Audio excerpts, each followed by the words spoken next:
Un brassard noir, un badge à son effigie ou des fleurs à la main, des centaines de personnes ont participé à la marche blanche en hommage à Christine Renon à Pantin près de Paris. Ils se sont réunis devant l'école de cette directrice qui s'est suicidée il y a 15 jours après avoir dénoncé ses conditions de travail. Les Républicains vont réclamer une enquête parlementaire après la tuerie à la préfecture de police de Paris jeudi et le ministre de l'Intérieur doit être entendu, précise Éric Diard sur France Info.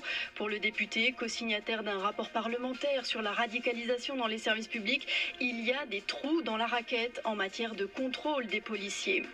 Une centaine de Fémènes ont traversé le cimetière du Montparnasse en silence, brandissant juste des pancartes en forme de pierre tombale où figurent les noms des 114 femmes mortes sous les coups de leur conjoint ou de leur ex depuis le début de l'année.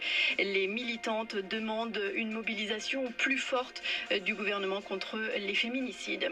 Un millier de gilets jaunes et de militants pour le climat barricadés à l'intérieur du centre commercial du 13e arrondissement de Paris, Italie 2. Ils ont attaché de grandes banderoles et comptent rester toute la nuit sur place. À Amiens, environ 450 gilets jaunes défilent d'après France Bleu Picardie et des Black Blocs sont présents.